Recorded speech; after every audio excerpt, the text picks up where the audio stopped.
riffs are too repetitive, the lyrics make no sense. All the songs are B-sides and the cover art's a mess. There's so much here to tear apart. Listen to it for a week, now that week has passed. It's Why I Hate This Album podcast with Tim and Garrett.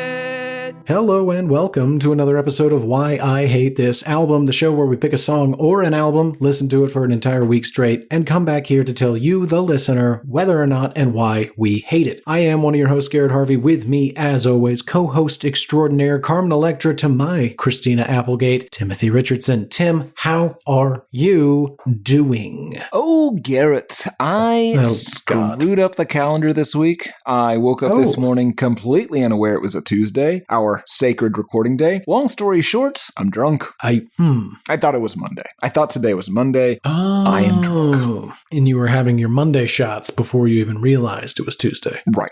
I didn't even realize I had all my Monday shots yesterday. I don't expect this to impact the recording or to be noticeable in any way, but, on the off chance that it does, I want the listener to know I am drunk. I thought you were going to tell me you had to cram all day in order to prepare for this week's episode. I'm glad that wasn't the case. Oh, no, I do these well in advance, Garrett. This show is my top priority. Well, it's one of my priorities. Next to shots. I love them. Yeah, you do. I shake without them. I was going to say, you shake without them, you shake a little with them. Oh, I shake so bad when I have them. God, it's almost worse.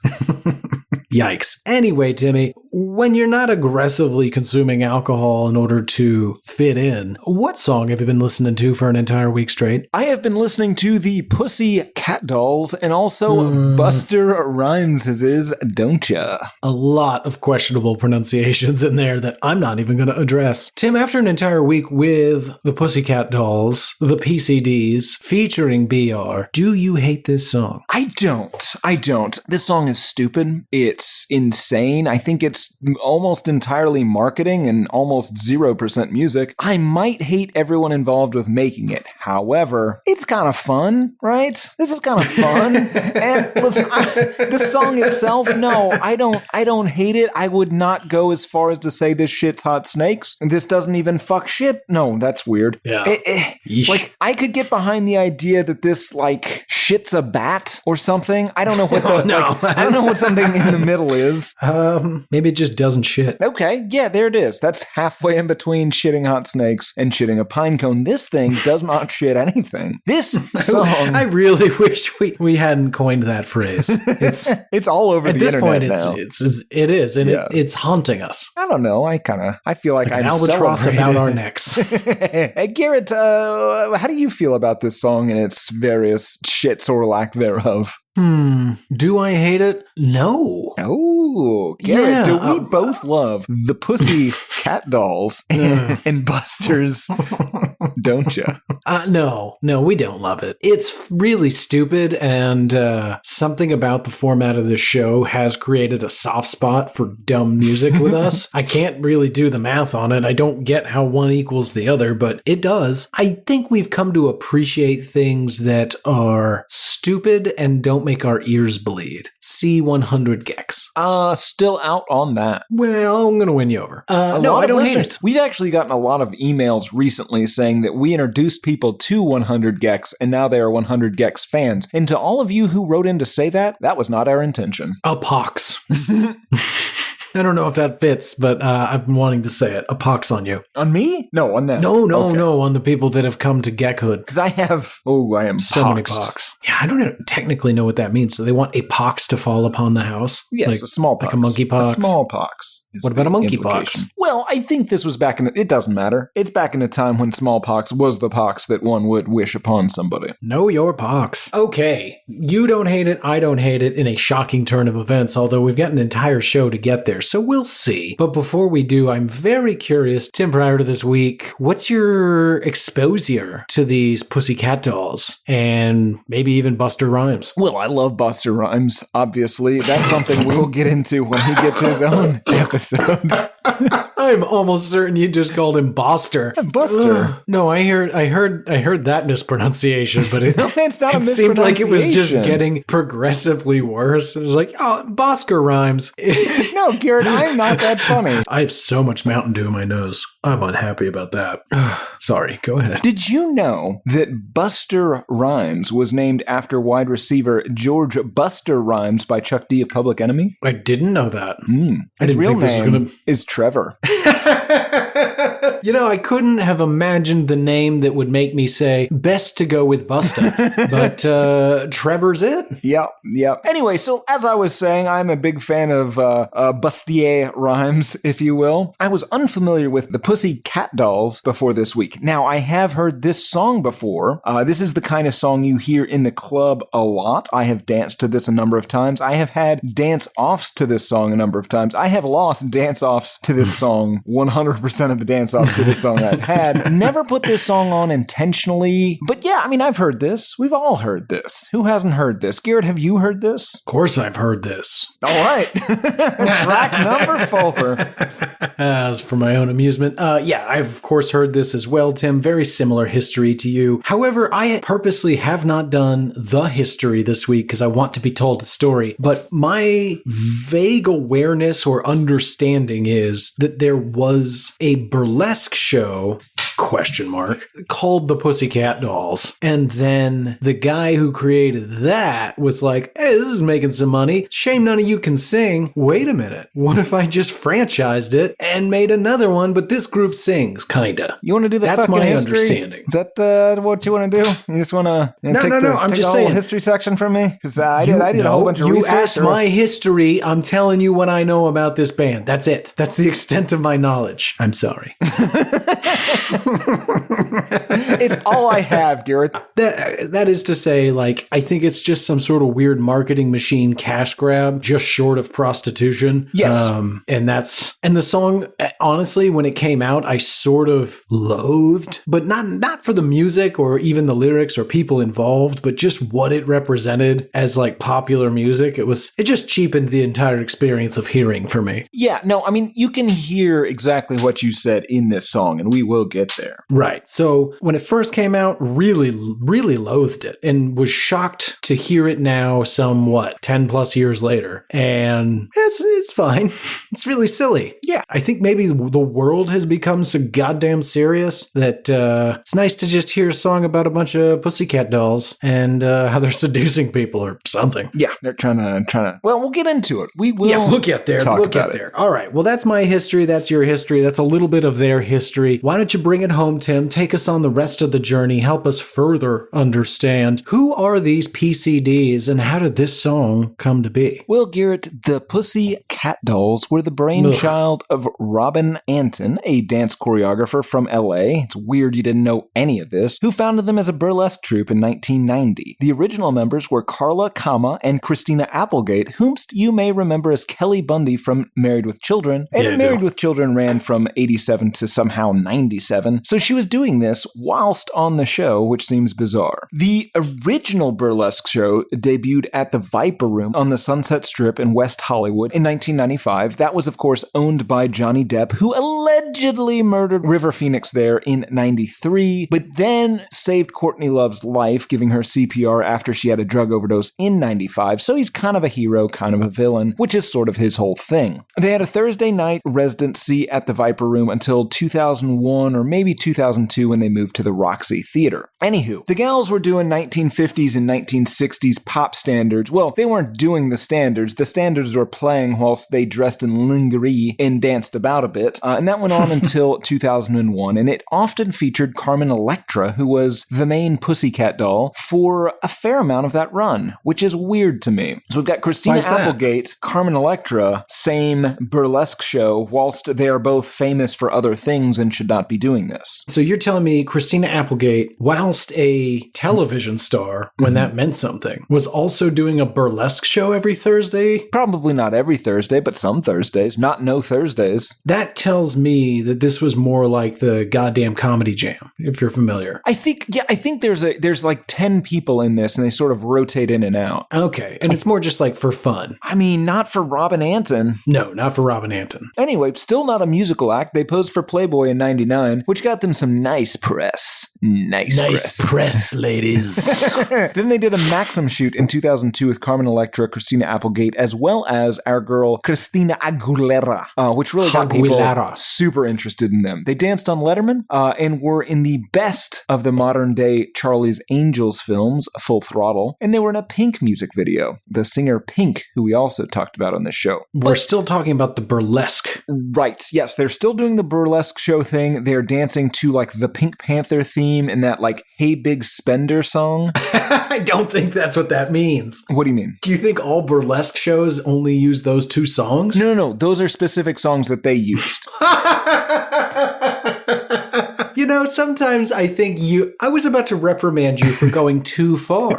That was my thing. Yeah, no. And then reality was dumber. Yeah. They also performed with Gwendolyn Stefani. And that sounds right. People didn't really care about any other stuff. What they did care about and what they loved was their raw sexuality. Specifically, Jimmy Iovine, a billionaire producer and record engineer for people like John Lennon, Springsteen, Tom Petty, U2, Patti Smith, Meatloaf, et al., as well as the co-founder of Beats Electronics and CEO of Interscope/Geffen/A&M Records. And he decided, I'd like some more money. I'm gonna make these people make me more money. So he hired the troupe. He recast almost all of them, adding Nicole Scherzinger, the person actually singing on this song, as well as mostly stand-arounders Melody Thornton and Kea Jones. But at this point, they have 10 people who are all either singers or dancers. Nobody in this thing is making any actual music, and I think they eventually whittled this down to 6 members in the final product. Interesting, because I counted 7 in the music video. Maybe. But I think you're right. I believe I saw on the cover of many other albums, or just the one. Well, they don't have many albums, Garrett. Then Jimmy set about turning them into a pop act under the tutelage of Ron Fair, who made, or at least had a hand in making Christina Aguilera, Fergie, the Black Eyed Peas, et al. A thing. So they're in good hands here. They started recording music for things like Shark Tale and Shall We Dance, before releasing a debut album, PCD, in 2005, which of course featured the Song of the Week as the lead singer, written by Anthony Ray, aka Sir Mix-a-Lot, Thomas Calloway, aka CeeLo Green, and Trevor Smith, aka Busta Rhymes. You could just use their stage names. Well, I want you to know, Garrett, Thomas Calloway, Trevor Smith, Anthony Ray. When I looked up who wrote this song, those were the names I was given, and I clicked on all of them, and I was like, no shit. I know these guys. Buster Rhymes. All right. Buster Rhymes. Garrett, it did well. It went on to sell at least 9 million copies worldwide, the album. Which, what? It sounds very low when you consider how many records they have allegedly sold worldwide, but there may be some fuckery in that. We'll get to that later. I've got a whole thing on it at the end. It was nominated for a Grammy. It also featured a song by Diane Warren. Love you, Diane. They opened for the Black Eyed Peas Honda Civic Tour. They did an intro song for the NBA on ABC. Snop Dogg, patron saint of our fun facts, did a remix of one of their songs. They toured the UK with Rihanna. They had a little trouble in Malaysia due to their, and I'm using the Malaysian government's term here, not mine, to be very clear. They got in some trouble in Malaysia due to their whorish attire and sex dancing. They're not wrong. No, they're not. Those are also my words. I believe both of those words appear in the actual definition of burlesque. I don't think they say whorish. I think they say... They probably class it up. Yeah. Prostitutional. That is classy. They then toured with Christina Aguilera and got a CW reality series. Pussycat Dolls present the search for the next cat doll. That was to add a 7th member, with Asia Nitolano winning, but never actually being added because that was just a thing. That was just a bit. It was just a bit. Oh my God, I can't believe I'm going to be in the group. Oh, you're not. Jesus Christ, has no one told you? That couldn't have been the title, just to be clear. It was. That was the title. The search for the next cat doll. Yes. I'm pretty sure. Yeah, I doubt it. Nicole Scherzinger tried to have a solo career, but her album was shelved after none of the singles sold. She needs 5 other women to just kind of hang out while she sings, apparently. She did dance in unison around her. Well, not necessarily always in unison, but to thrust and, gyrate. Right. One of their members dropped out, leaving them a filthy fivesome, but they started making music again in 2008. They performed in Kuwait to a bunch of incredibly bored soldiers and a bunch of incredibly not bored Kuwaitis that watched from a chain link fence. I mean, I'm sure they were bored, but also very aroused. It's difficult to be both bored and aroused, Garrett. You are far too jaded. Jesus Christ. So bored with your own arousal. Not with mine, Tim.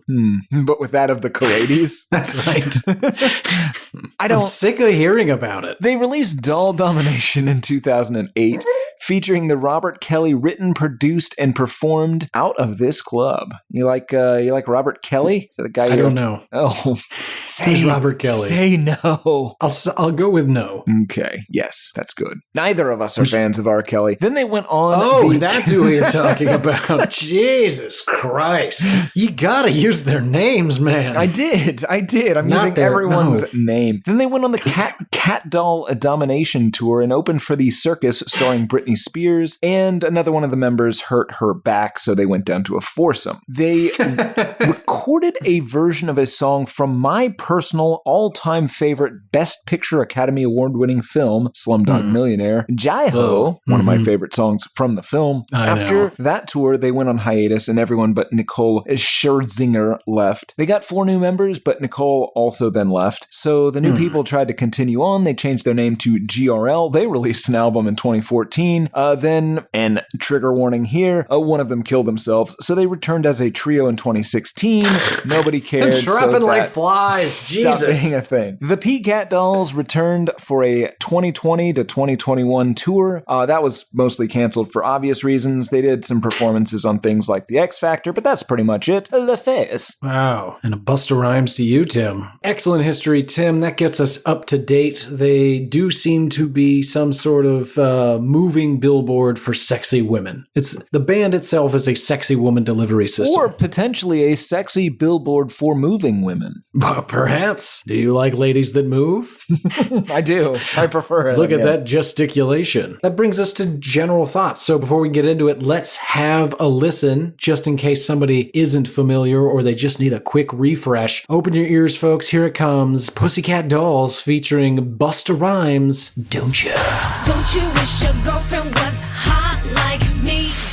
Don't you wish your Pretty good, right? Pretty something. Yeah. Let's be real clear up front. We're not probably going to talk much about the people actually making this music. This is not a band. These are not musicians. Right. This is entirely manufactured. This song was essentially made in a laboratory with actual musicians, but it has no real musical relevance, I don't think. It's not relevance, no. Sure. I would say the most important member of this band, or put a different way, the person who deserves the most credit for the creation of this song and any popularity that it has is CeeLo Green. and maybe a little Busta Rhymes, but yes. I believe that Busta Rhymes, lyrically, is nothing but a subtraction.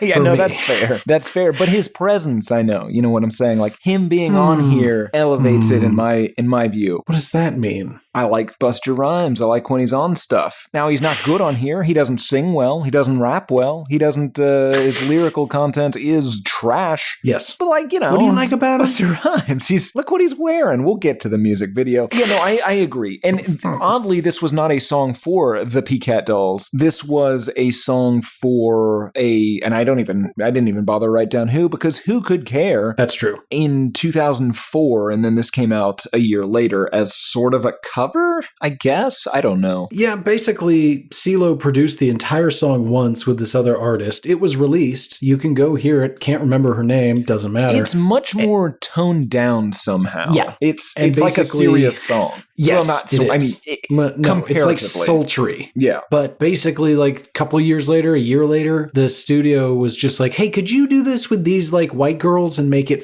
like, I don't know, fun? And he was like, yeah, I definitely can. I'm very good at making hit music. And then he did. Fair enough. So I don't know how many people were involved with making this song, but the album. I think 4. No. The album it comes from features 75 unique musicians. Oh, yeah, that sounds right. Not people included on like the recording or production side. So that's another like 35 people. Then what were the other people doing? Doing like trumpet parts and shit. Oh, okay. Because, so there is actually a lot more actual instrumentation on this song than I was expecting, right? It's not just programmed beats. Like there's actual musicians playing parts here. Yeah, that was shocking. It also has the most intense record scratches I've ever heard. They're not record scratches in the music. It's like they're actually used as an instrument. It's very competently produced. Vocally, who cares? Right. Yeah. I mean, again, though, it does feel more like a Busta Rhymes featuring Nicole and also 6 other women who keep their goddamn mouths closed. Yep. Don't even open them a little. But I mean, because like Busta Rhymes is very much like he takes the first verse, he takes, like he kind of sets this up, right? And I mean, kinda, except for I don't know that what he's talking about has anything to do with what they're talking about. Well, I don't think so either. But what I'm saying is, it seems like this is what a rap song would be, where he's got a couple of verses that he came up with, and then a producer added in like, oh hey, I've got like a chorus with these ladies singing. It'll be fine. Yeah. We'll just mash this together. Nobody will notice. Yeah, it's too much Busta. I want no Busta. I agree, but I want him to be there hanging out. God, you keep saying that. Have you seen his pants? Here's the weird thing, Garrett, and this really bothered me. We'll talk about this maybe more in the music video, but as a result of doing this show for 6 years, sure, I already owned every piece of clothing he's wearing in that music video, and that's he looks ridiculous. He does. Right now, he does folks. look ridiculous. I'm talking about you. Oh well, yeah. I am. Here's the thing. I tried to go from the top up, Nicole, and the bottom down, Buster. That's what's going on. Because I thought you just didn't finish getting dressed, and one of those halves was dressed insane, depending on which one's the outfit. I didn't think I could pull off the downstairs Nicole. Yeah, you were correct. You can't pull off the upstairs. You don't know that. I do know that. You look like an atrocity. Which one? Name it. Name the atrocity? Yeah, how bad is it? Rwanda. Oh, that's pretty bad. Yeah, that wasn't good. It's not the worst. Like, if we're going to rank them. It's not the worst, it's not the biggest, but it was bad. Let's talk about the song, Garrett. I guess so. Let's get into it, shall we? Busta kicks us off, and I don't know why. He says, hey, what the fuck you think a record by Pussycat Dolls featuring Busta Rhymes is gonna sound like? Okay, yeah. Oh, we about to get it just a little hot and sweaty in this motherfucker. Ladies, let's go. Soldiers, let's go. Let me talk to y'all and just, give you a little situation. Listen, fellas. When you read it like that, it sounds pretty stupid. I'll admit that. When he says it, it sounds inspirational, right? We're going to get sweaty in the club. It's going to get hot in this motherfucker. I mean, I like it sweaty. I like it hot in a motherfucker. I hate the club. You know me. I'm not at the club. Right. I know. It's my one place where I know you won't be. Yeah, you can be sure of that. Yeah, that's where I get most of my business deals done. But okay, listen, I get it. We're going to dance the night away in this club, right? Sure. Nothing's going to happen other than dance, whatever. I am all in for this. I am super in. I don't know why he refers to women and men as ladies and soldiers, though. That upsets me. Yeah. Soldiers in some sort of pussy dance posse? Army. Oh, yours is less gross. Well, yours, yeah. Dance army. How about a cat doll cadre? A cat doll cadre. I don't know. Feels like you're reaching a bit. Okay, but what the point is that the ladies are just normal ladies, and the men here, they're mercenaries. Okay, fair enough. To what end, I'm not sure. I think but also, I've seen how he's dressed. That's not. Listen, if you're in Rwanda and you're wearing those clothes, they're gonna pick you out real quick. Oh, super fast, and they're gonna kill you out of fear or out of spite. Maybe. Because, you know how much those clothes cost? I do, because I bought them. So much. Even now. Yeah. I mean, you might as well describe it, Tim, because you've talked it up. If people haven't seen the video, they don't know what you mean. No, well, they will. Listen, here's what I suggest. Watch the music video, take Nicole's top, take Buster Rhymes' bottom, put those together. That's what I look like. Also, I'm wearing the hat that he's wearing from the music video. Busta continues, you see this shit get hot every time I come through when I step up in the spot. Are you ready? Make the place sizzle like a summertime cookout. Prowl for the best chick. Yes, I'm on the lookout. Let's dance. So Busta gets to the club, and I believe maybe everyone in the club gets hyped that Busta has arrived, and then he chooses his lady prize. Right. But it's not, he doesn't just choose, right? He stalks. He hides in shadows. He observes for a bit. He looks, he sees who all the other guys are into, and maybe that makes her better. If these other guys, maybe they see something he doesn't, he has to observe body language. I see. He may need to sneak into the women's restroom, get into a stall, pose as a woman for 2 to 3 hours just to overhear that secret conversation, just to do a full assessment. Yeah. Nothing weird. Let's see. Okay, so after he's done his homework and he has chosen the best chick, he continues.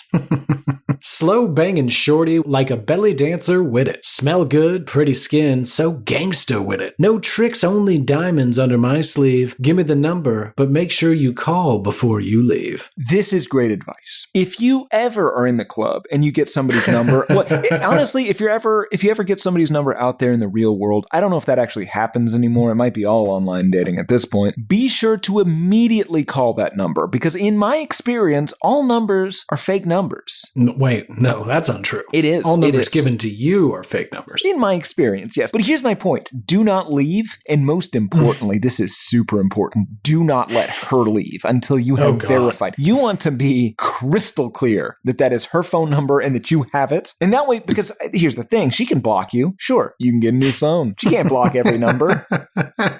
Maybe you steal her dad's phone. Uh-oh, what? Clone his number somehow. Leave her dad alone. No. You leave her dad alone. He goes into Costco. You smash his window. You take his phone. You call her. I guess in that case, you don't even really need her number. You just need her dad. Never mind. Don't do any of those things. Here's the thing. Make sure verify the number, or failing that, find out where her dad lives. I'm trying to think if I ever got the old fake number. I don't think so. I didn't ask for a lot of numbers either. No. Cowardice. Yes. Anyway, back to this song. I legitimately questioned what he was doing when he described it as slow banging shorty. Yeah. Because, that's not how you talk about dancing. Right, well, maybe it is, though, right? It's the longer you dance, the longer honestly, the longer the dance. There it is, right? That's not a saying. That's just a fact. No, I'm saying that you say, oh, this is the dance before we really get into it. Oh, it's a literal dance. Well, literal. Oh, the dance is the dance. The foreplay is the dance. Right. Interesting. But I mean, he's like humping her leg or something, probably. Sure. No, she's backing that thing up on there. Skin. What? I mean, his words, not yours. God, that's weird. Were you sniffing me? No. Yes. I chose you in the women's room. You'll let me do as I please. I heard your take on Rouge. I agree. I've chosen you as mine. I'm Busta Rhymes. What? Perhaps you know me from the Space Jam soundtrack. I don't. I do like that one song where he raps super duper fast. Yeah, he's good at it when he's trying, but why would you be trying on a Pussycat doll song? Sure. Anyway, speaking of, now we finally get to hear from these dolls. They say, or more specifically, Nicole Scherzinger says, because nobody else sings, they keep their fucking mouths shut like they should. They sing a little in the background in the chorus. Dude, they're multi-tracking Scherzinger. Fair enough. Okay, so in the video, they lip sync to the multi-track. That's fair. Absolutely. I've seen Jack White harmonize with himself. They can do it with this chick. Anyway, she says, I know you like me. I know you do. That's why whenever I come around, she's all over you. And I know you want it. It's easy to see. And in the back of your mind, I know you should be fucking with me. Jesus Christ. So her words, not mine.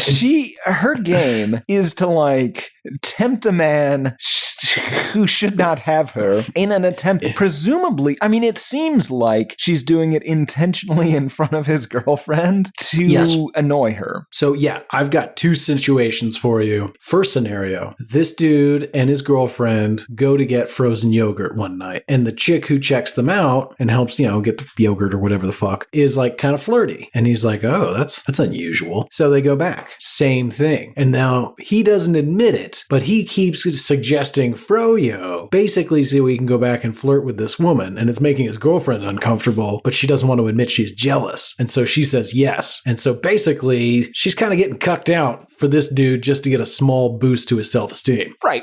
Second case scenario. In the friend group, and I've seen this before, this can happen. The guy's girlfriend has a friend who just thinks it's super cool to openly flirt with and like kind of inappropriately come on to the boyfriend. Knowing full well they're in a serious relationship, he would not cheat on her. It's just inappropriate and she does it because she wants attention and she's jealous. I have seen this. And I've seen it cut both ways. This is not a girl thing. In fact, I used to have a very good friend that was renowned for openly flirting with your girlfriend in front of you. To the point where like we had to have a chat. Garrett, I would like to take this opportunity to apologize and say, I think in the past 18 years, you will agree, I took the note. You did. You really, really did. You have never once made any sort of comment or gesture even remotely implying you were attracted to a woman I was dating.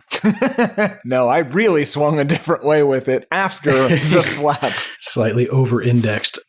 Now, so anyway, second case scenario is, and it really bears out nicely in the song, is this chick likes making this dude uncomfortable. She makes sexually inappropriate comments, does it mostly when the girlfriend's not around. And so the girlfriend's like, you're blowing it out of proportion, Alan. Like, no, she doesn't. No, she is not trying to hit on you. It's in your fucking imagination. What's wrong with you? She's way too attractive for you.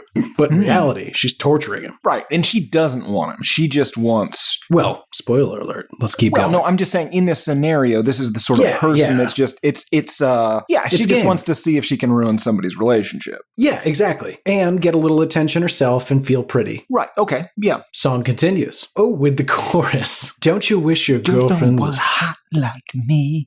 Don't you wish your girlfriend was a freak like me? It's great. Don't you? Don't you? It's pretty good. It's pretty good. But I want to ask Tim, is this hashtag girl power? No, Garrett. This is hashtag, what's the word? Girl fight? No, I wish. No. Gal brawl. You're way off. No. This is hashtag girl exploited. Exploited girl power? Maybe. There it is. It's capitalizing 100% on the idea of a woman being a temptress and only being of value if she is sexy and sexually adventurous, or at least promiscuous. Well, sure. Yeah. I think the freak, otherwise, though, what does she mean by freak? Yeah. I mean, that does imply that, but I feel, okay, so here's the thing. This is Busta Rhymes. I've heard Buster and some of the things he's into. I've just overheard. Well, I'm just saying, she can tell Buster that she's a freak all she wants. I don't know if she knows what she's getting herself into. Okay, well, we're jumping the gun a little bit. That music video makes me 100% agree.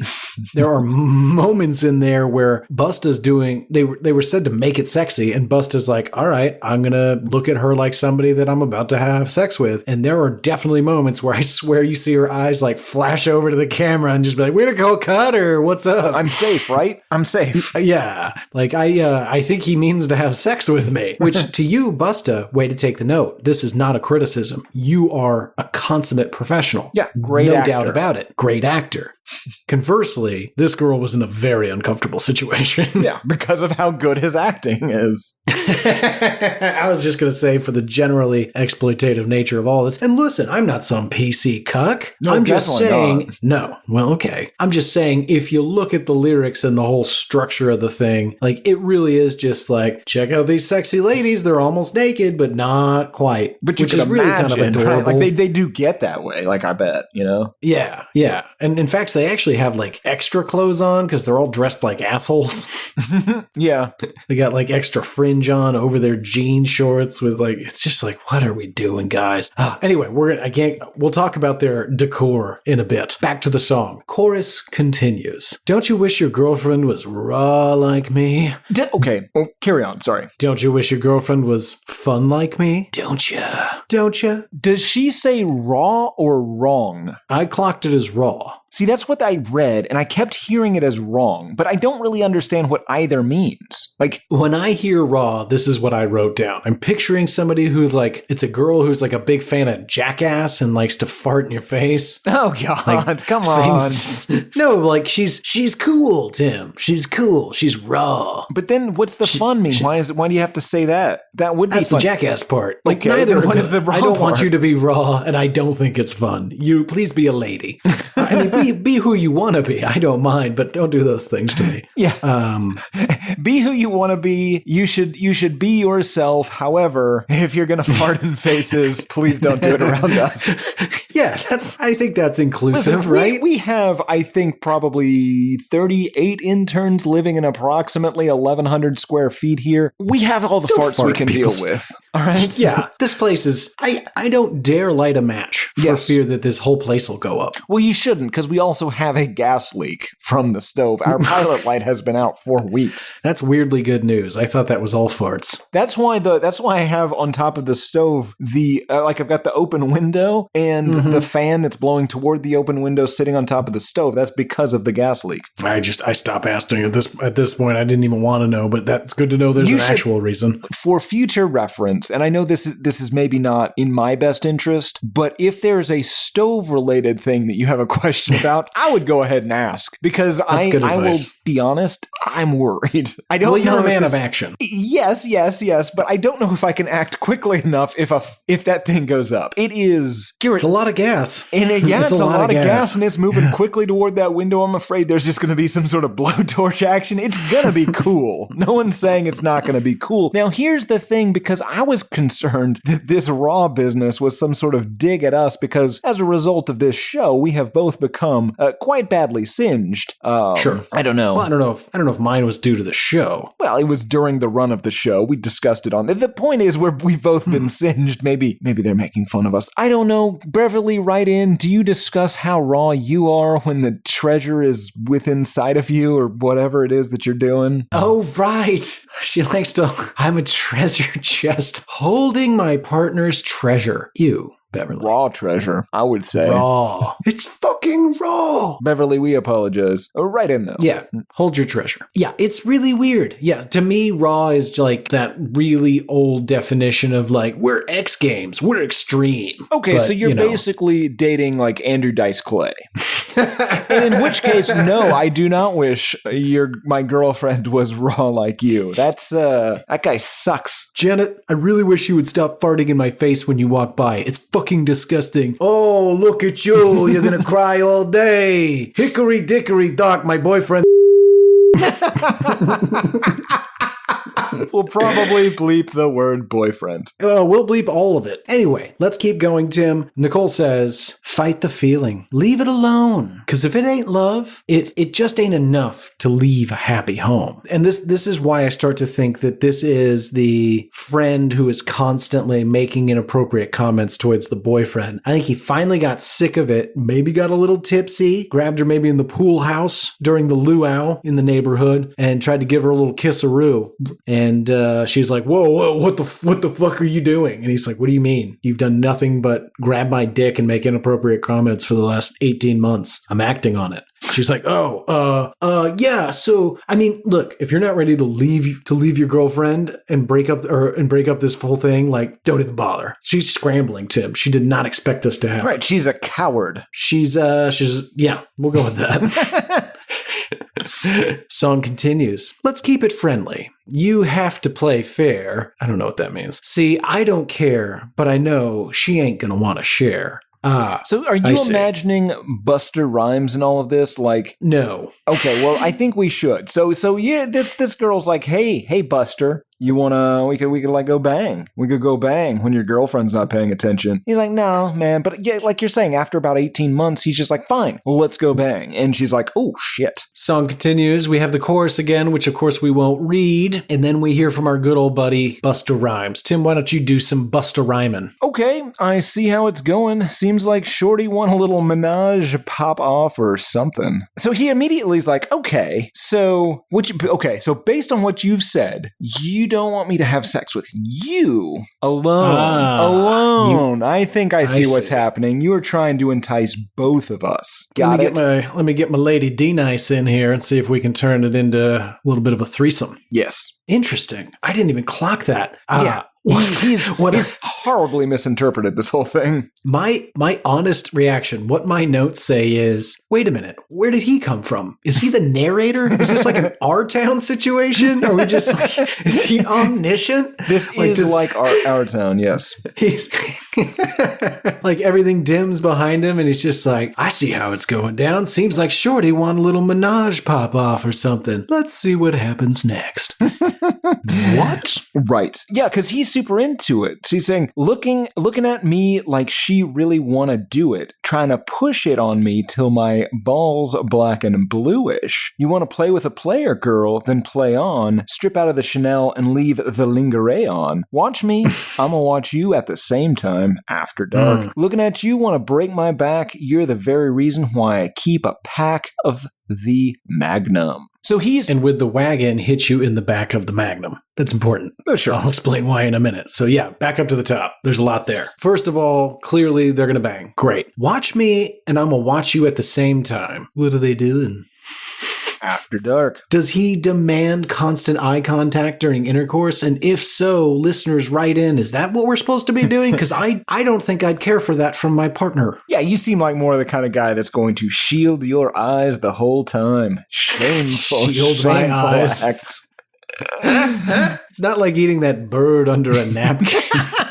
That's pretty hot too, though. So, okay, so what's happened here is she's been coming on to him. She's basically just trying to ruin the relationship. She doesn't actually want to have sex with him. Finally, he's just like, you know what? Fuck it. I'm in. This is awesome. We're going to, if we don't do the menage, we'll do the Magnum thing, whatever. There's a wagon involved. I'm in. And she is desperately trying to backpedal and get out of this because she was, again, just trying to ruin a relationship for her own amusement. She didn't actually want to make love to Buster. Right. And I want to ask Tim, do you remember this car, the Dodge Magnum? I don't, no. Oh my God. So I am not a car guy by any stretch of the imagination. I have an appreciation for cars. And I know most cars, if they drive by, if you're like, what is that? I can probably tell you what kind of car it is. That's about the extent of it. Among which was the Dodge Magnum, which featured a special edition Hemi-powered station wagon.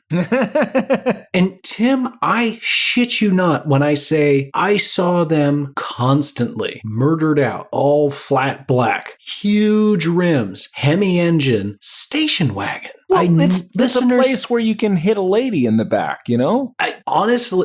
Clearly, the song literally makes a reference to banging a lady in his station wagon. Yeah, dude, it's presumably you're like a sex car. That's now, do you think it's like a...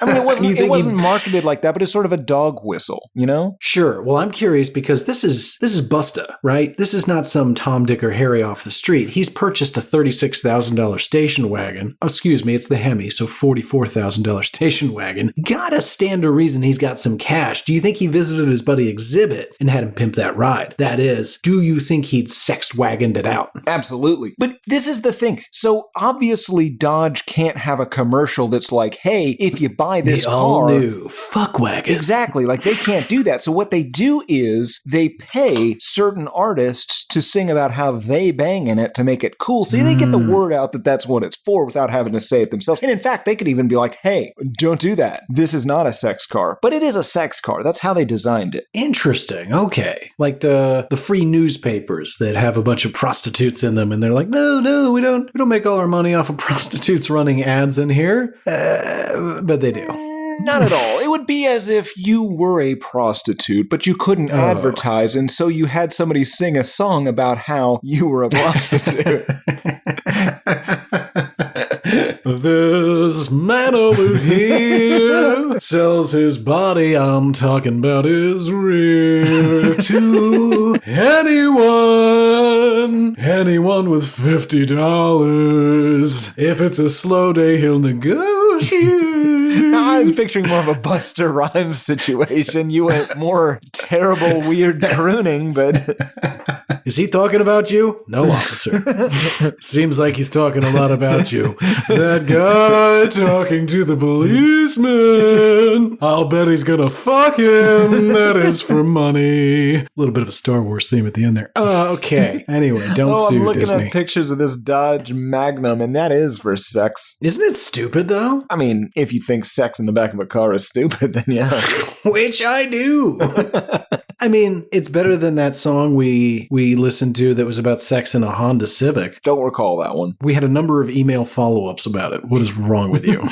I shred it and burn it, Garrett. You know that. You do. You S&B it all the time. All right, song continues. See, I know she loves you. I understand. I'd probably be just as crazy about you if you were my own man. Maybe next lifetime. Possibly. Until then, old friend, your secret is safe with me. See, she's backpedaling out of here, and she's making it seem like it's been all his thing. Oh, yeah, your secret's safe with me. No. No, this was you. You did this. You seduced me.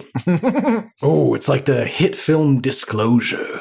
Michael Douglas and Demi Moore. She's Never a boss. She's his boss, and she sexually harasses him. Oh. It's pretty cool. That does sound cool. Yeah, I would definitely have let 90s Demi Moore sexually harass me. Or Michael Douglas. Like, if I You was better in believe charge you would. of Michael Douglas, I would have sexually harassed him. Interesting. It's a weird thing to confess to. It's a power move. That guy's all about power. He's so powerful. Let's see. Chorus again. Heavy breathing into the microphone. End of song. And that brings us to the music video. What a weird thing to describe. Well, let's start out with 512 million views. Yeah, that's a lot. It's basically exactly what you would expect from a video with Busta Rhymes and the Pussycat dolls, with one notable exception, and that is the intercut shots of them driving Jeeps and maybe dune buggies around what looks like the LA River. Like, correct. I was expecting Terminator to show up.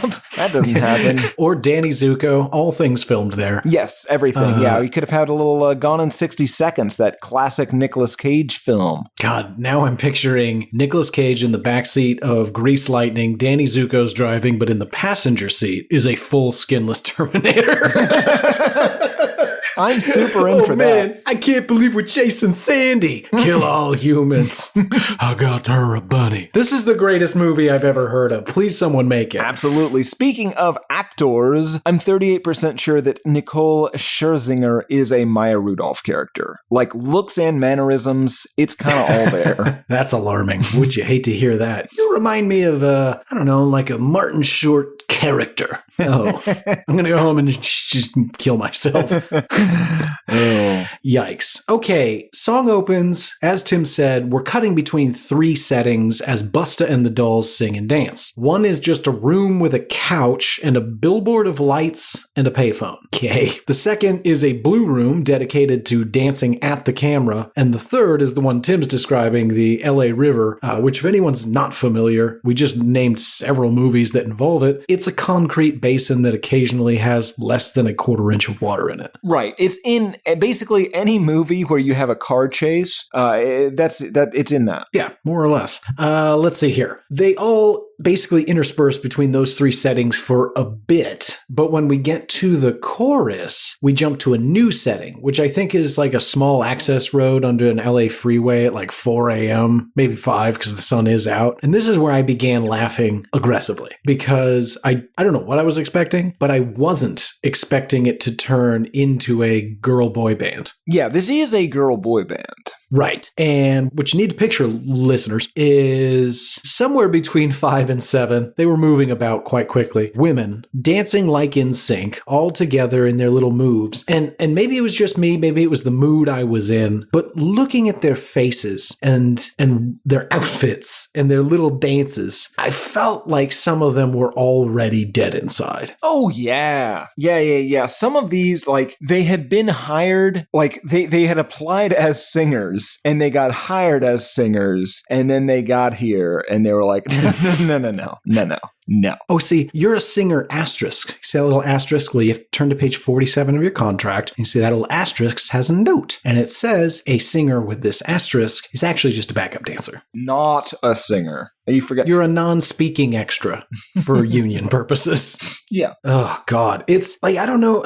They felt like they were too old, or maybe it was just the wrong setting. But just watching it, I was like, this is ridiculous. Yeah. You have to feel silly. Yeah. Okay. Anyway, so they're dancing in unison, and there's so many dolls. I thought there were like 4 dolls. There's at least 6. I've heard rumors of a 7th doll. Well, they might have had to hire some extra dancers. I'm not saying there's no extra backup dancers. Yeah, that's entirely possible. Maybe they filled it out with some of those burlesques. After the boy-girl dancing antics, they go to what I believe is like an abandoned mansion. And I think it's where that initial room was with the weird billboard lights and the couch in it. But we're now moving to different rooms throughout the house. Right. And the first room has Busta in it, and he's doing his thing while the dolls are suddenly now on a trampoline. Yeah, they do jump toward camera. Yeah, they're just like, what do we do with these ladies? What if we had them jump up and down? Like, everything in it is designed to be like as exploitative as possible without being overtly like. Yeah, nothing it's not here is Michael Bay illegal. shots up their vaginas. Yes. He does that too. I know. I've seen the movie. It's weird. I've seen Transformers. Transformer Man. Weird. Okay, then comes the second time I couldn't stop laughing. The girls are back together. Women, PCDs are back together again. They're doing more choreographed dancing, but it's chair dancing. Yes, and it is not as sexy as that sounds. It's not as sexy as they think it is. It resembles chair aerobics. Have you ever seen an old person do chair aerobics? It looks like this. This is such an ill-conceived idea because it was clear that they got the chairs together in the configuration they wanted and then realized like, oh, if you can't like whip the chairs around and stuff, you're mostly just kind of sitting in it and tossing your hair back every time you get to the end of each line. Yes. It's embarrassing for them. Yeah. It's great. And then towards the end, we see a slow-mo of a girl that I have not mentioned this entire time. And because I really want to let's just get serious for a minute. Okay. I've been serious this whole time. Fascinating. There is a woman in this band, or at least in this music video. And they all, as we said, have a bunch of stupid bullshit on. But this one girl, Tim, has something on that I just can't abide any longer. Do you know what that is? I don't. I could abide most of the things, but I'd love to hear it. The goddamn fedora. See, okay. Oh my God, don't you dare. I'm just This saying, is going to be listen. the Oxford comma all over again. I'm just saying, listen. Obviously, women aren't allowed to wear cowboy hats. I understand.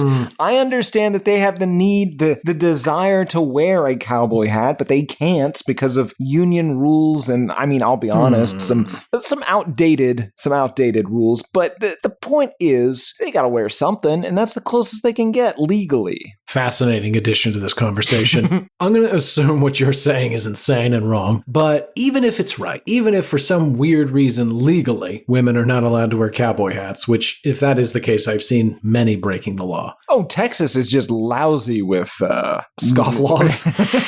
Yeah, there it is. You have to give it an equally stupid name. What was my point? God damn it. You don't like fedoras. Right. I'm going to take it one step further. Men and women, let's band together. Let's openly, honestly, and once and for all say we're done with the fedora. It's stupid. Nobody likes the guy who wears it. Nobody likes the gal who wears it and puts it on a like cute an tilt. Indiana Jonesy one. Ooh, that's different. So, but okay, what about a lady wearing an Indiana Jones fedora? Listen, I'm very into that. Yeah, Maybe she's wearing like a leather jacket. She's got a whip. Tim, maybe nothing else. You know. Wow. I don't know what's gotten into you today, but Tim, I'm embarrassed to say I'm pretty into that. What is that? That's weird. I'll describe more stuff later. Don't worry. We'll see. Don't. The only part I'm way not into is the fact that those words are coming out of your stupid mouth. But interesting, because I didn't think there was a single argument to take me off of my no fedora stump. But right, you're right. You want to have sex with Indiana Jones. You're just not willing to give up on your heterosexuality just yet. I get it. That makes sense to me. I just want to say your words, definitely not mine at all. But my about goodness. you. No, they are my words describing you and your current situation. I'm going to say you're 40% right. Now, Nicole elaborated on the music video. She says that it's not about sex. This is focusing on fun and confidence. What? She says, the lyrics are, don't you wish your girlfriend was hot like me? But if you see the video, it's about being who you are, having fun and being confident and feeling hot. Not so much about looking hot, although looking hot is important. Did she say that? Yeah, every bit of that's a direct quote. And I'm going to say, as dumb as a 2003 Britney Spears. Yeah, well, the fact that she ends it with, although that is important, just undercuts the entire thing. Yes. But also it's not about feeling hot, Garrett. No, it's about seducing Busta Rhymes. This is about the male gaze and nothing more. That's what this sells. That's it. Although maybe, Tim, it is a slightly more sophisticated commentary because, as we've pointed out, it seems to be the socio-normative expectations of seeking the male gaze and then regretting the consequences of courting it. Oh, sure. This is about the dangers of conformity. This is about the dangers of attracting a man. Yeah, that's what I said. All right. I mean, we are dangerous creatures. Absolutely. Not all of us. Most of us aren't, in fact. I can't even say most. It's about 50-50. Flip of a coin if you're with a dangerous man. Flip of a coin if your man is a danger to you. God, there's two of us here. Oh, I know who the danger is. I don't. No. I'm going to argue. I've been slapped by you. I feel you're a danger to me. You have nearly killed me with your antics multiple times. That's true.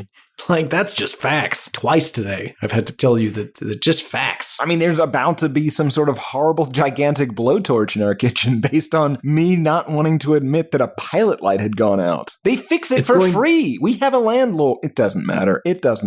Why is that my job? We have interns. It's literally your jobs. Where's the one with the little cross? I put somebody in charge of our health. Where's the one with the cross on his chest? The red cross. You assholes. Not the Jesus-y one. No, I don't want to talk to you, Hezekiah. The health one. Oh, he's getting salmon. Did you ask him to get salmon? Is it his salmon or is it for Tim? Gino. No. Gino eats salmon? No. Somebody's lying. That's a far too expensive meat for Gino. Yeah. It's farmed. Never mind. It doesn't matter. Still far too expensive. Wow. I think that pretty much does it, Tim. How did this thing do? Quite well. This sold either 3 or 4 million copies in the US alone, and another million copies in the UK alone, depending on who you ask. And it was a #1 single in the US, Australia, Austria, Belgium, Canada, Denmark, Hungary, Germany, Ireland, New Zealand, Norway, Romania, Scotland, Switzerland, and the UK, although it only made it to #2 in the Dutch. According to Wikipedia, Garrett, this is allegedly the 3rd best-selling single by a girl boy band after the Spice Girls Wannabe and something from 2002 called The Ketchup Song by Las Ketchup that has been suggested at least once before and we should definitely put on a short list. Garrett, these Pussycat Dolls are the 9th best-selling girl-boy band in history, after Spice Girls, The Supremes, The Andrews Sisters, TLC, Destiny's Child, and a couple others I had not heard of. They have sold 55 million records worldwide. Now, check the numbers. I am unclear if that means albums or if singles are also included in that, but by the same metric, the Spice Girls have sold 100 million records, so it's somewhat comparable. Now, they've only released 2 albums, so I did some math, right? If you divide the total number of sales by the total number of studio albums, you do some simple calculations. The Pussycat Dolls Dolls are the third best-selling girl boy band in history after the Spice Girls, and 2NE1, a South Korean girl boy band. That does not seem good. That doesn't seem right. And or again, possible. I mean, the album that this came from sold like 9 million copies worldwide. I don't know what the second one did, but they have sold a shit ton of records. Again, possibly some of those are singles. And that's all fucking shocking to the point that I suspect that you or one of the interns may be editing Wikipedia pages to make me look stupid yet again. I mean, we're doing that, but not this time. Interesting. There's small changes. Anyway, what did people think of it? Well, Garrett, we have a Robert Christgau review of the album that this came from. Pre-hearing it, I'm giving it a D. It's a star system this time. I'm very close then. Sexier than your average prefab sex pots, but no fabber. Garrett, what did Robert Christgau think of this? 1.5 stars. Single star. That might be good, though. The 1 star might be the best. Might go with, unclear. Yes. There are 113 total ratings on Amazon, 4.1 out of 5 stars on average, 58% 5-star, 9% 1-star. And Garrett, I am going to warn you, I got a bunch of these because for once we have a bunch of real fucking crazy people. Alrighty, Timmy, load me up. All right, Garrett, the first one is by Live to Love from 2005 called Psychologically Powerful Lyrics, Hypnotic, and Penetrating Beat. Psychologically powerful. PCD is the hottest girl group I've ever seen. And this is coming from a heterosexual adult female, older than Nicole Scherzinger herself, in fact. I love this song. From the first few beats, I want to jump up and move. It's sexy, it's hot, and it has a new flavor. Some people try to trash this song based on its simplicity, but come on, let's stop and look at these lyrics. Yes, they do make sense. There are millions of fat, ugly, and boring girlfriends and wives out there. The song challenges them to look at what they could be if they tried. It forces a woman to take stock in what she has to offer a man. It puts a woman on her toes and reminds her what a man does want. Sure, a man wants love and loyalty, but he also wants a woman who is in touch with her sensuality and sexuality. This song makes me want to be sexy and fun. The video literally made me decide to start working out again and look at my wardrobe and think about the ways to be that hot for my boyfriend. This is a good thing, folks. Our men work hard and deserve something beautiful and sexy to be around. A woman who is sexy is a lot more fun to be around. In a few months, I will be that kind of woman again. All you who think this song has no legitimate message are simply too unimaginative and ignorant to realize the song's real message. I mean, watch the video. Do you really think Nicole Scherzinger wants to fuck Busta Rhymes? Of course not. Nicole Scherzinger doesn't need to steal anybody's boyfriend. She probably has to beat the men off of her. The overall message of this song is be sexy, feel sexy, flirt, and have fun. It isn't wreck the happy home. She says, I understand. If it isn't love, it isn't enough to leave a happy home. Oh, and by the way, Nicole has an awesome voice. Those stupid bands where all they do is scream their heads off till their voices are hoarse, that is not talent. Nicole is extraordinarily talented, and y'all should bow down and hail the new goddess. 5 out of 5 stars. I'm almost certain that was written by a man. It's so crazy. It's not what the song's about at all. Although I appreciate somebody taking it, assuming this isn't just a man, which it definitely is, pretending for a moment, believing the ruse. I appreciate somebody that can take inspiration from a stupid song like this. And if it actually does inspire you to go to the gym and work out, good on you. You should try to be healthy. I always say, within reason, barring medical reasons, you should try to aspire to remain as close to the state you were in or better for your partner's sake. Not saying you have to, just saying that's a personal goal. I don't think that's a controversial statement. In fact, I think it's good advice. I say chub up. Chub up! This next review, Garrett, is by Kara Sourwine, called Speedin' from 2007. Chub up. Hot song, hot lyrics, makes me drive 85 on the way to work. Is there a better way to start the day? I don't think so. Pedal to the metal and let's go Pussycat Dolls. 5 out of 5 stars. Might be no better way to start the day. But I cannot think of a worse song to die to. She's driving 85 miles an hour early in the morning on her way to work. The odds of her getting into a fatal car accident, and the last thing she hears is Don't Ya by the PCDs featuring BR. grim. Yes.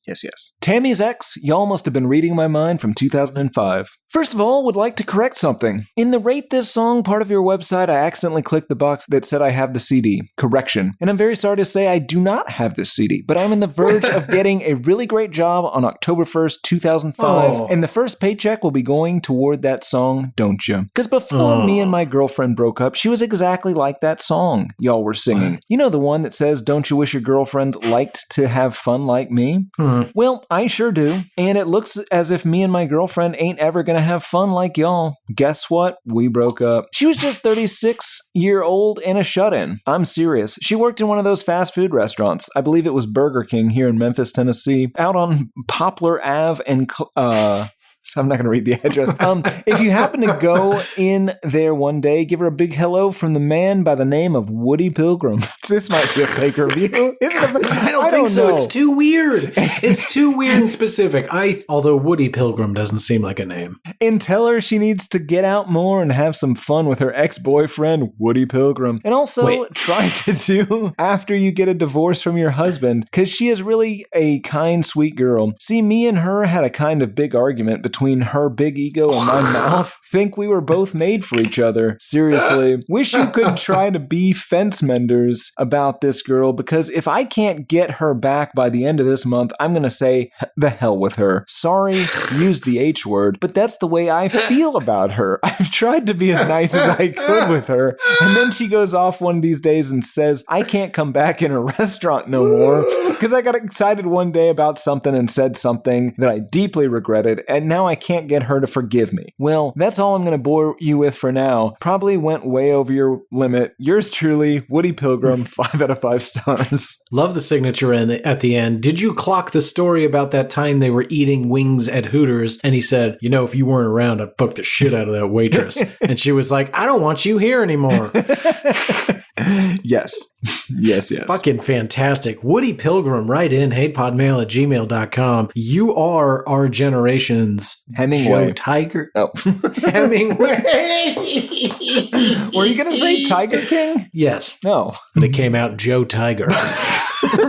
Because I am clearly dying. Yes, Butterfly Chrissy, 2005. I have to give the PCD their props. Their beat was good. Of course, Tori Alamaze was better, but still, having said that, I must become honest. The lyrics were terrible. They offended me as a young woman. Today's songs are nothing but about sex and girls. These lyrics degrade women and they make girlfriends feel bad in an I'm hot, you're not way. There are 6 girls, but only 1 sings. What's the point of the other 5? Isn't the first one slutty enough? Some men think that women are nothing but sex toys, and this song proves it. Don't Ya is not their best. I mean, they stole it from Tori Alamaze, which I loved her version, and then they made her look bad. Busta Rhymes had to remix it. That did nothing for them. I bet they pleaded for him to remix. Hopefully, in a year or two, they'll grow up and sing of a more appropriate matter. These women aren't even half as pretty as they claim to be, and what's worse is they give you the impression that dressing sexy and acting like a prostitute attracts men. Today,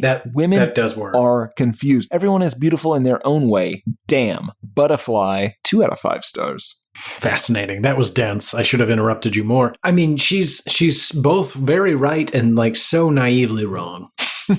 Acting like a prostitute will attract men. It will. Not the right men. Well, I mean, unless you've got like a lot of dad issues, like then it's the right man for you. Probably. Okay. They will ignore you and let you down just like you hope. Yes. I have one more here. That again, I might be fake, but I don't think so. These have been amazing. Yeah, one more. This is by 0-star reviewer. It's called God, This is the Worst Single of 2005 from December 26th, 2005. So they really gave the year a good try. Yeah, they did. The Pussycat Dolls are one of the worst act I've ever heard. Don't Ya has got to be the worst song of 2005. The lyrics do not make any sense. Don't you wish your girlfriend was hot like me? These girls are not hot. They look like men in drag. Don't you wish your girlfriend was a freak like me? Nobody wants to freak these girls because they are too ugly. They look worse than I did 2 years ago when I used to weigh over 500 pounds, and that was not a pretty sight. Don't you wish your girlfriend was raw like me? The Pussycat Dolls are too too raw. Put some of them on a George Foreman grill. Set it and forget it. These girls cannot sing and have no business being in the music industry. Destroy them. 1 out of 5 stars. Small, just a clerical correction. Set it and forget it. Sorry. Right. Well, that's what I wanted. That's Ron Popeil's slogan for the home rotisserie. Garrett watched a lot of television as a child. An insane amount of TV. You can check it all. That's accurate. Set it and forget it.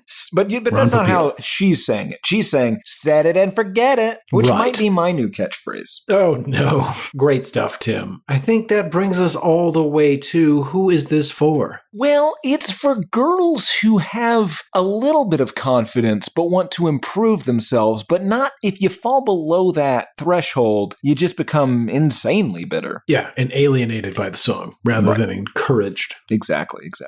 Fair enough. Excellent. Insightful. That brings us to final thoughts. I have none. Do you? No. Great. Do you hate this song? No, Garrett, I will continue to dance battle to these cat dolls. But to be clear, this is trash music. This is as manufactured as you... This is, girl, you know it's true. Yeah. I'm in love, girl. Again, the Amazon reviews, they made me see this in a new light.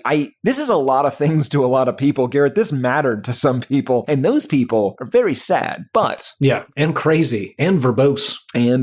Garrett, do you hate this song? No. It's brought me a lot of joy. Not when it came out, but this show, sometimes when married with the proper single, it just produces a lot of happiness. And this was one of those times. That's great. I love making you happy. Had nothing to do with you. Well, no, you did come up with that Indiana Jones thing, and I am going to use that later, so thank you. Oh my God.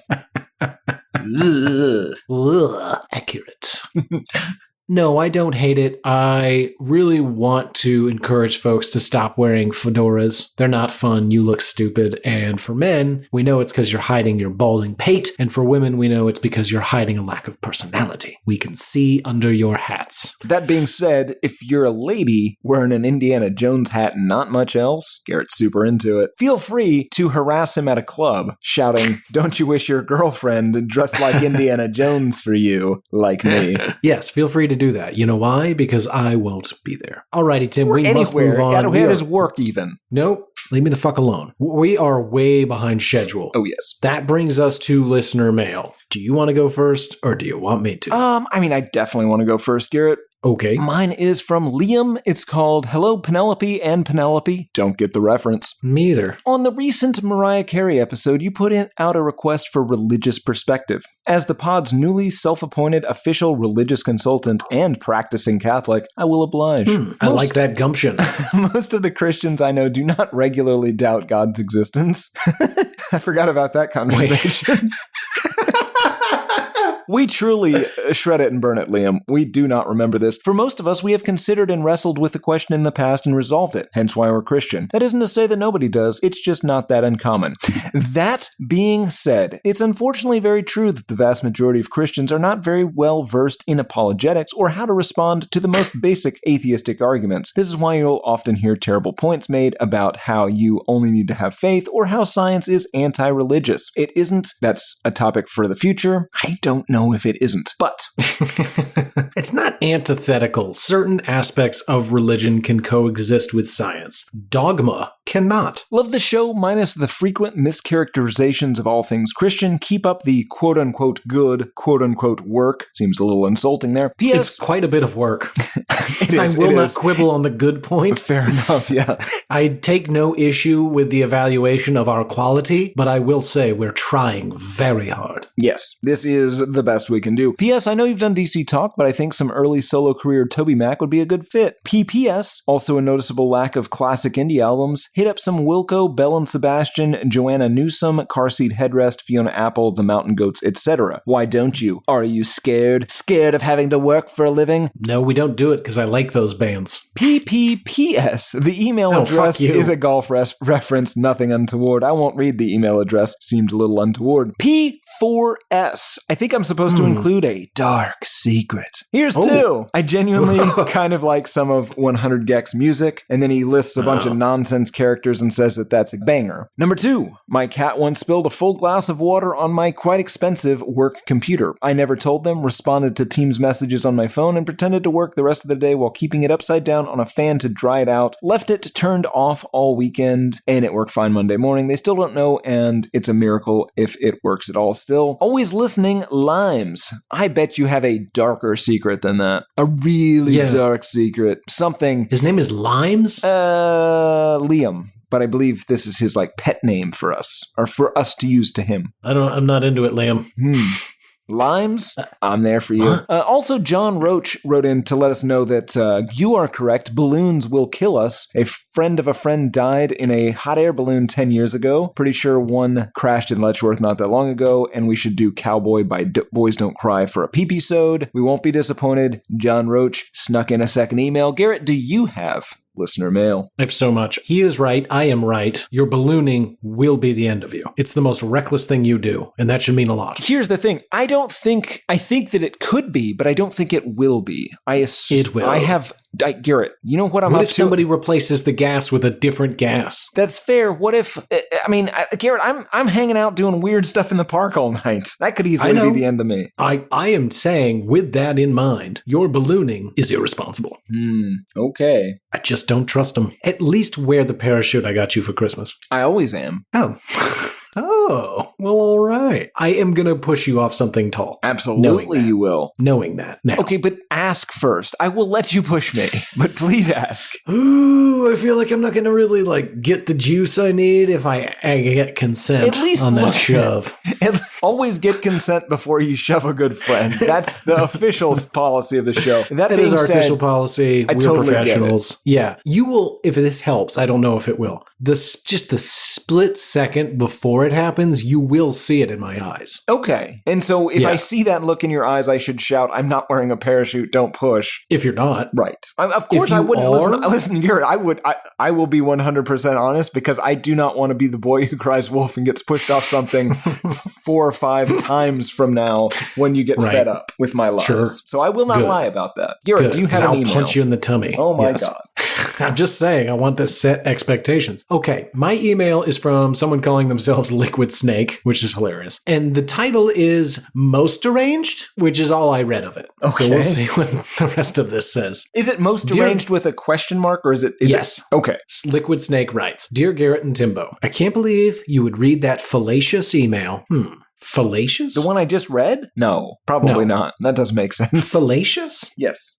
That's a word. Sure. Okay. I can't believe you would read that fallacious email from my arch nemesis, Major Lazer, in which he claims to be your most deranged listener. And for you, Garrett, to not say anything to defend my honor and to simply go along with it? What about our agreement at last year's Legion of Evil conference where it was truly delightful to meet you? Truly, Miami is the most evil of cities. We should host there again next year. I thought I had your support for my position over Major Lazer in your mad quest for global domination in exchange for that being in Brussels. Do you have any idea how hard it is to convince a man that he's in the Netherlands when he's actually in Belgium? It's really not, but I still did it at a cost. Sad emoji face. They were No, okay. Yeah, I don't know. Anyway, you can make... Oh, and just small side note, it was a conference of evil, so I was obviously lying. Anyway, you can make up for this slight against me by doing a prepisode on 2112 by Rush. Excellent suggestion. A song enjoyed by only the truly deranged. For real though, when my best friend and I were 18, 19-ish, we used to buy 5 instances of it on the jukebox at our local hookah lounge to clear everyone out and have the place to ourselves. Worked every time. Shame the place went out of business. XOXOXO, Liquid Snake, future dictator of Central and Eastern Europe under His Highness, the Lacostier of Earth. Whoa, this guy is super into you. And seems a bit deranged. I'll give him that. Yeah, no, I think we can probably make him Minister of Derangement. I think, no, this is what we do. I think you do one of those those Joker things where you get him and Major Lazer in a room together and you break a pool cue in half and just drop half of it? Just see what happens? Yeah, but I want to put my own spin on it. What's more of a Garrett move instead of a pool cue? I'm not much of a pool man. That's true. Nail guns? No. An assortment of fireworks. So like every time you reach into the bag, it's going to be a different one. Yes. I like that because we used to do the firework off. Or what do we call it? The Ring of Fire. Ring of Fire. You light a bunch of fireworks. You can't step out of a certain radius or you're a coward and or something. The loser. I don't know. Yeah, it was never clear what happens if you stepped out because we both just stared at each other laughing while other people screamed and ran away. Yeah. Good times. That's going to do it for listener mail this week. That brings us to music news of the weird. Tim, you want to go first or do you want me to? Garrett, I think you've earned the right this week. Great. Music news of the weird. Let's start in Brazil. Brazilian musician, and excuse me on the pronunciation, it's garbage, Ayres. Ares Sasaki. Oh, we nailed that last name. Yeah. Ares Sasaki died this week after he was electrocuted during a live performance when he hugged a soaking wet fan on stage. The incident, which happened at the Solar Hotel in Salinopolis, Brazil, during Sasaski's concert. It occurred when the singer hugged a soaking wet fan, and according to The Sun, the contact triggered a nearby cable to jolt, not a technical term, causing the fatal electric shock. It's still unclear as to why the fan was soaking wet. It was not raining and they were indoors, but police in Salinopolis are investigating the incident as we speak. I'll tell you exactly why. Brazil is incredibly hot, and sometimes you want a fan on with a little bit of mist. Now, granted, I know it's very humid there, but if you're inside, that still feels pretty good. That makes sense. But you might murder one of your favorite musical acts. He's not my favorite. No, not you, but this guy did. Oh, okay. Fascinating that he survived, though. Yeah. Anywho, Tim, do you have news that's weird and musical in orientation? Sorta. In Everyone Hates Drake news, everyone hates Drake. And that I feel like we really got the ball rolling with that. Right, I was going to say that coincidentally happened right after our Drake Prepisode. I suspect we will not get the full credit we deserve. Never do. No, but I mean, again, I think Kendrick Lamar, Kendi, is of course a listener of this show. I think he heard about some of the shit Drake was up to and, put some pen to paper and unfortunately knows more people than we do. I still appreciate him using his platform to get the word out. Absolutely. Let's start with Argentina and the greatest of all sports, football, aka soccer to you American pigs. Drake bet $300,000 that Canada would beat Argentina in football, as he is from Canada, but of course they didn't, so he was out that money. But the Argentinian team has begun trolling Aubrey on the interwebs repeatedly for this loss, including things like posting a bunch of pictures of themselves with "Not Like Us" playing or written above it, which is of course Kendi's diss track of Drake / Aubrey. Another previous Drake fan who had a mediocre Drake tattoo on his thigh for God knows what reason apparently heard our episode and also the Kendi Drake drama and subsequently got a very elaborate and honestly really good Kendi Lamar tattoo installed atop the previous one, covering it up. This was done by Studio 13 Tattoo in Cocoa, Florida, which I would advise no one to ever go to Florida for any reason other than perhaps if you're interested in a reptile-related suicide. But this tattoo place did excellent work. They will also give you a bat tattoo on your throat if you ask, but I think you should avoid that one. It was not as good. Of course, in other Drake news, Millie Bobby Brown would like to be left out of all of these stories and no longer associated with that jackass. Everyone hates Drake, but Drake, we would hate you less if you were less of a miserable creep. And that is the end of my first series of news stories about Drake. Garrett, what you got? You got some, I don't love your augmentation to the format. Tim, in shocking and potentially dangerous news, Blueface, the rapist, could be released from jail very soon. Oh at least my according God. To I have said some things about him in print. You've You've also been sending him very, what's the word? Antagonistic letters. Yes, you'll To never him get in out. jail. You'll never get Yeah. out. There's no way you'll get out. I'm dancing because you won't get out. I'm Tim Yeah. Richardson. Yeah, Tim. That was a very Morty-esque cadence. I'm dancing because you're never going to get out. I'm Tim. That is according to his mother, Carlissa Saffold, who is hoping to spoil him rotten with a surprise party. Spoiler alert, to make it official. Carlissa told TMZ recently that she was looking forward to Blue's upcoming July 29th court hearing, which could be the very last barrier to his freedom. For those of you who might have forgotten, the LA rap star has been locked up since January, as reported on this very show, for a probation violation. One of many violations for one of many probations. Now, I'm going to make an admission here. I was the one that ratted him out. Good for you. No. I mean, yes, but Terrible for you now. Don't release him, though, maybe. I mean, the wild thing is he's on probation for multiple things and has violated those probations multiple times. Right. I don't get how he's getting out. He's not great at probation. He's not great at not doing crime. Yeah, but he's great at crimes. Pretty good. Not great at getting away with them. No, God, no. Tim, other news, you.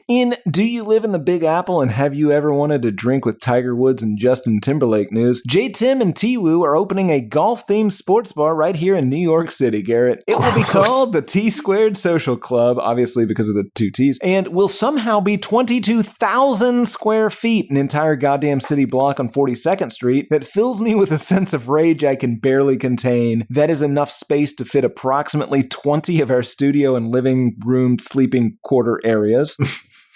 Regardless, or irregardless, as Garrett says, as Fuck you. as Wood said in a release, Justin and I thought it would be cool to create a place that combines our favorite things, which is apparently golf, pop music, and getting absolutely shit-faced in public. And as a In fan, like high traffic areas. right? And as a fan of doing exactly one of those things, I have booked us a booth in a duck pin bowling alley for their official opening September 20th. If anyone's listening and would like to meet us, we'll be there. Ugh, your activity is no part of it sounds good. You love duck pin bowling. What are you talking about? Well, yeah. You don't love one it with part of an it. incredibly drunk Tim, but Yet another thing you're going to ruin for me. Who was it? It's Timberlake and who? Tiger Woods. Oh. He's the golf part, also the drunk part. Justin Timberlake is the music and the drunk part. Oh, I see what they bonded over. The drunk, right? Yeah, they love getting arrested. Driving drunk. Getting hilarious photos taken of them by the police. Yeah, that makes sense. Garrett, what other disappointing news do you have? God, I have so much this week. Keep it disappointing. Okay, this was a huge disappointment to a lot of people. And honestly, it's very old news, but you and I haven't talked about it, so I wrote it down. Did you happen to see the Michigan-born country singer who went viral for her incredible and disastrous rendition of the national anthem during the MLB Home Run Derby game? I did, yes. Holy Christ. So first of all, if you've somehow missed it, I don't know how our listeners could possibly have. Go seek it out. It's ridiculous. What I didn't know until I read this story for this show is that like the very next day she made a statement on Instagram, and it's less funny, but then it ends kind of funny. I will read it. She says, quote, "I'm not going to bullshit y'all. I was drunk last night. I'm checking myself into a facility today to get the help I need. That was not me last night. I apologize to the MLB, all the fans, and this country I love so much for that rendition. I'll let you all know how rehab is. I hear it's super fun." What? Are you drunk right now? This lady's awesome. You know what? I'm going to say this. I hope you get the help you need. If you choose to go a different way with it, September 20th, T-Squared Social Club, Garrett and I will be there. We'll probably be there with J-Tim and T-Woo. I was going to say, do you think they have to be there for the opening, right? One would think. If I were them, I would not show up for it. Absolutely not. I'm way too big for that. Either one of them. Especially Tiger Woods. That guy's got to have hundreds of millions of dollars. I think Justin Timberlake does too. Plus, he's got that that wife that you're so sexually attracted to. Oh yeah, the Seventh Heaven chick. Yeah. She's a big lady. Is she? like what footer? You know I have banned all big lady talk. That was a test. But she is pretty tall, I believe. Okay. Not anything that anyone would ever describe as like a 10-footer, you creep. God. All right, Tim, what other news you got? In Smiley Smile news this week, Garrett, I don't know if you have been paying attention to my wardrobe, but Marc Jacobs, the clothing company, and possibly also a real person, has since 2018 had a bootleg Redux grunge collection of clothes that is shockingly embarrassing and looks like vaguely reminiscent of things people were wearing in like 93.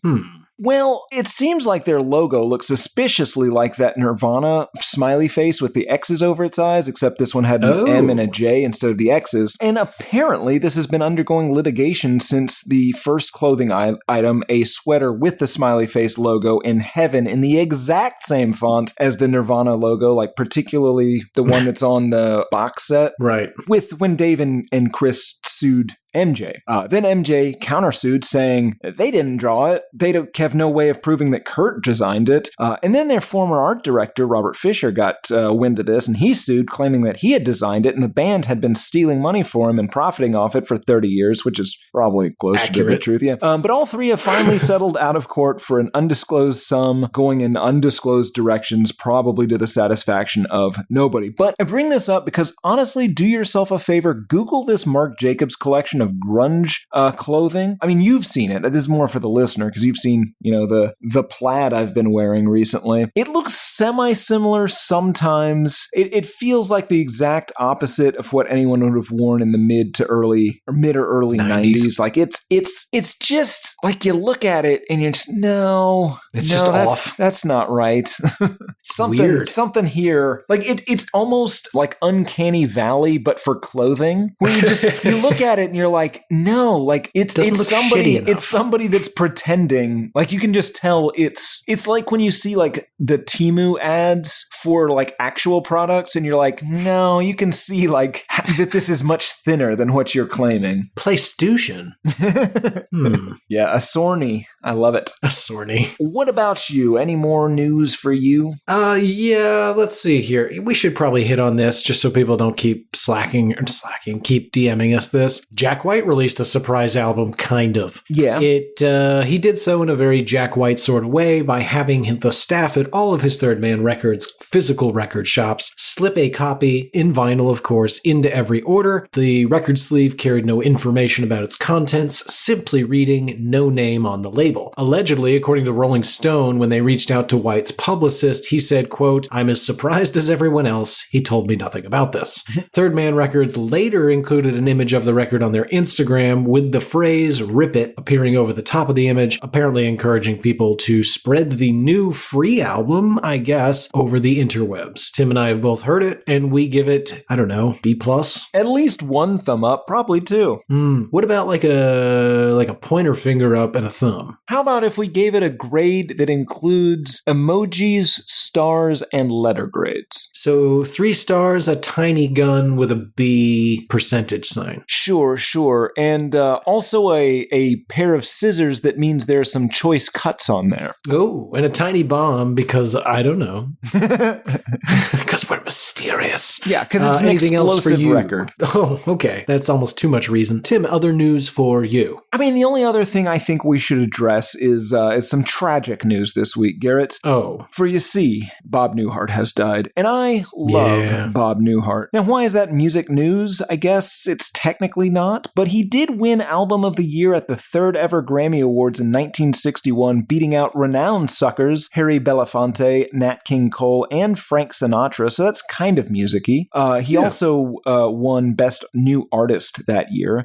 That was, of course, for the button-down mind of Bob Newhart, or as he wanted to call it, the most celebrated new comedian since Attila the Hun, but some suits said no.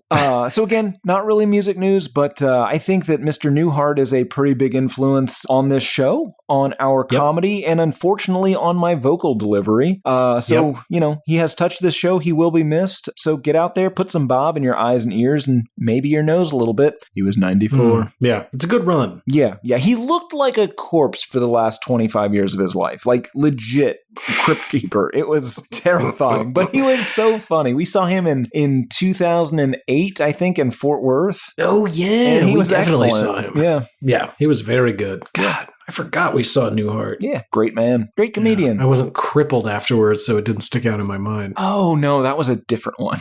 That was, unfortunately, and this is true, the time we saw Bill Cosby live. And he was great. He was so good. Oh my God, Yeah. he was funny. But then, it doesn't make up for the unpleasant. The record-setting number of sexual assaults. Right. Garrett, any other news? Yeah, let's try to end on like a super fun note. God almighty. Now, I'll tell this in reverse. When I was gathering news and doing the research out there with the press corps for the show, for this episode, I came across some rumors, Tim, that Lady Gaga will be performing at the Olympic Games opening ceremonies in Paris on July 26th. Ooh. Just days before this event kicks off, Miss Gaga was seen arriving in the French capital. She might just be attending, tough to say, but my sources tell me she will be singing Edith Piaf's La Vie en Rose and possibly, that's the only one I know for sure. Anyway, that in and of itself is, I guess, news.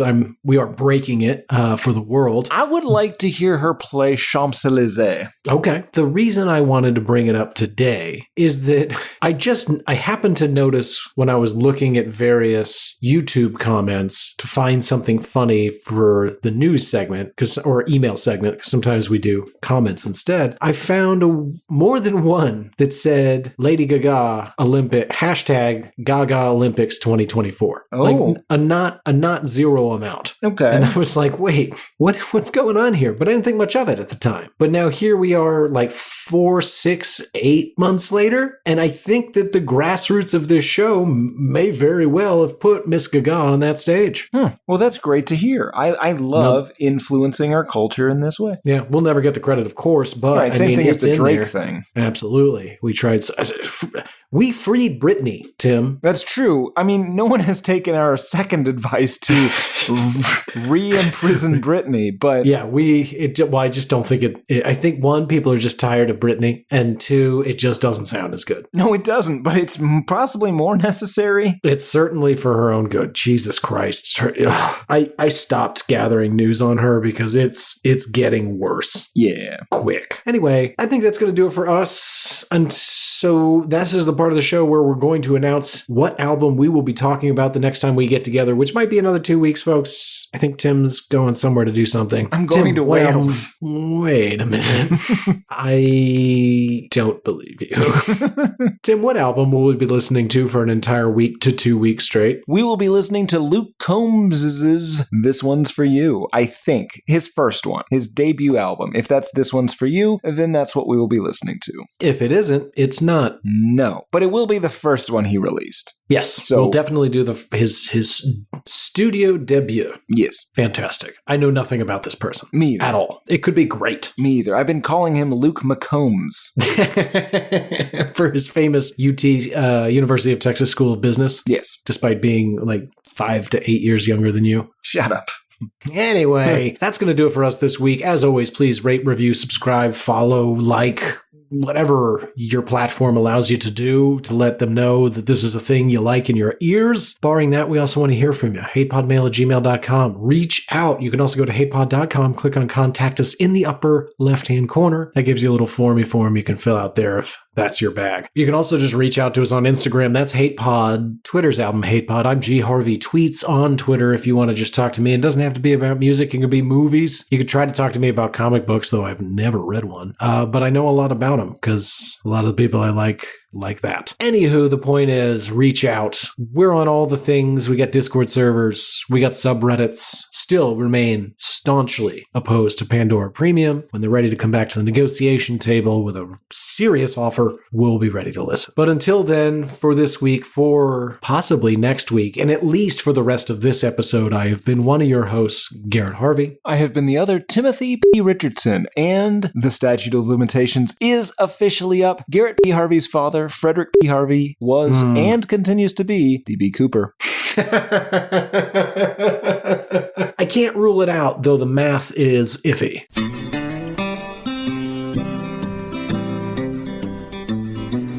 There's cowboys running through my dreams.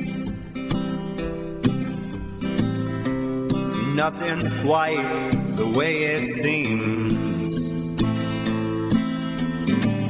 I joined the Navy, got kicked out in a week. My facial features aren't distinct. Try to find some meaning in these songs. The genius is a genius, got it wrong. No, it's a lobster murder sex thing.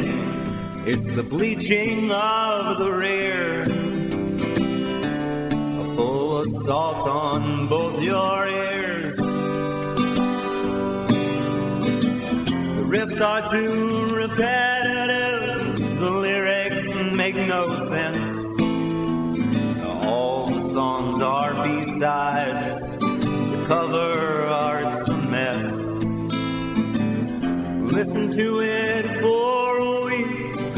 Now that week has passed. It's the Why I Hate This Album podcast with Tim and Gary.